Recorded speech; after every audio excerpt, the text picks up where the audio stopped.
ಸಾರ್ವಜನಿಕರಿಗೆ ಸ್ಪಂದಿಸದ ಆರೋಪ, ಇನ್ಸ್ಪೆಕ್ಟರ್ ವಿರುದ್ಧ ಸ್ಥಳೀಯರು ಗರಂ, ಠಾಣೆಗೆ ಮುತ್ತಿಗೆ. ಸಾರ್ವಜನಿಕರೊಂದಿಗೆ ಸೂಕ್ತವಾಗಿ ಸ್ಪಂದಿಸದ ಇನ್ಸ್ಪೆಕ್ಟರ್ ವಿರುದ್ಧ ಸ್ಥಳೀಯರು ಆಕ್ರೋಶ ವ್ಯಕ್ತಪಡಿಸಿ ಠಾಣೆಗೆ ಮುತ್ತಿಗೆ ಹಾಕಿದ ಘಟನೆ ಎಚ್ಡಿ ಕೋಟೆಯಲ್ಲಿ ನಡೆದಿದೆ. ಮಾಜಿ ಶಾಸಕ ಚಿಕ್ಕಜ್ಜಣ್ಣ ನೇತೃತ್ವದಲ್ಲಿ ಠಾಣೆಗೆ ಬಂದ ನೂರಾರು ಸ್ಥಳೀಯರು ನಿರೀಕ್ಷಕ ಗಂಗಾಧರ್ ಅವರನ್ನು ತರಾಟೆಗೆ ತೆಗೆದುಕೊಂಡಿದ್ದಾರೆ. ಇನ್ಸ್ಪೆಕ್ಟರ್ ಗಂಗಾಧರ್ ಜೊತೆ ಮಾತಿನ ಚಕಮಕಿ ನಡೆಸಿದ್ದಾರೆ. ನಂತರ ತನ್ನ ವರ್ತನೆಯನ್ನು ಸರಿಪಡಿಸಿಕೊಳ್ಳುವ ಭರವಸೆ ನೀಡಿ ನಂತರ ಠಾಣೆಯಿಂದ ನಿರ್ಗಮಿಸಿದ್ದಾರೆ. ಜಮೀನೊಂದರ ವ್ಯಾಜ್ಯಕ್ಕೆ ಸಂಬಂಧಪಟ್ಟಂತೆ ಜೆಡಿಎಸ್ ತಾಲೂಕು ಅಧ್ಯಕ್ಷರೊಂದಿಗೆ ಸಹನೆಯಿಂದ ವರ್ತಿಸದ ಆರೋಪ ಮಾಡಲಾಗಿದೆ. ಹಿನ್ನೆಲೆ ನೂರಾರು ಜೆಡಿಎಸ್ನ ಕಾರ್ಯಕರ್ತರು ಠಾಣೆಗೆ ಧಾವಿಸಿದ್ರು. ಜೆಡಿಎಸ್ ಅಧ್ಯಕ್ಷ ರಾಜೇಂದ್ರ ನರಸಿಂಹೇಗೌಡ, ಚಿಕ್ಕೇರಿಯೂರು ನಾಗರಾಜು, ಮಳ್ಳಿ ಶಾಂತ ನೇತೃತ್ವದಲ್ಲಿ ಜನರು ಜಮಾಯಿಸಿದ್ರು.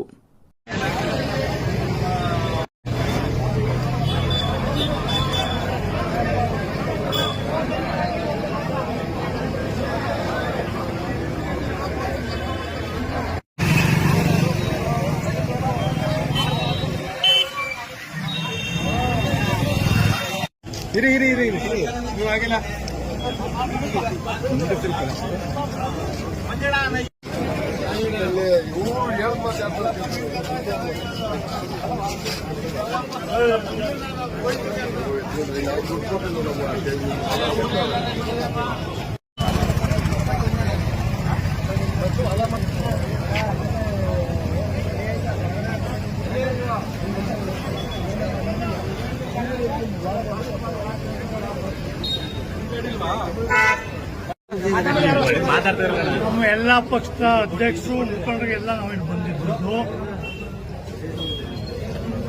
ಕೋಟೆ ಪೊಲೀಸ್ ಠಾಣೆಯಲ್ಲಿ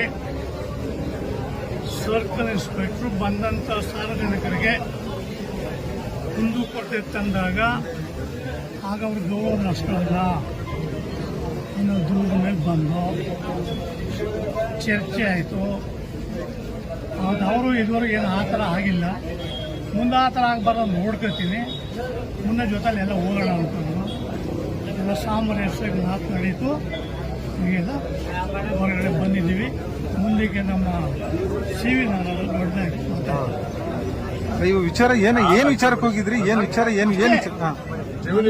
ಬಂದಂತ ಸಾರ್ವಜನಿಕರಿಗೆ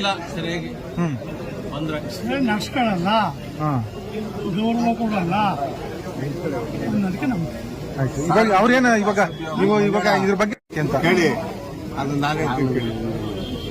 ನಾವು ಮುಖಂಡರುಗಳು ಹೋದಾಗ ಅವ್ರು ಯಾವ ಪದ ಬಳಸಿದ್ರು ಆ ಪದನ ನಾವು ಅವ್ರ ಮುಂದೆ ಹೇಳಿದಾಗ ನಾವು ಅಂದಿಲ್ಲ ಅನ್ನೋ ಕೊನೆಗೆ ನಾವೆಲ್ಲ ಆತ್ಮಸಾಕ್ಷಿ ನೀವು ಅಂದಿದ್ದೀರಿ, ನೀವು ಹೇಳಿದ್ದ ಅಂದ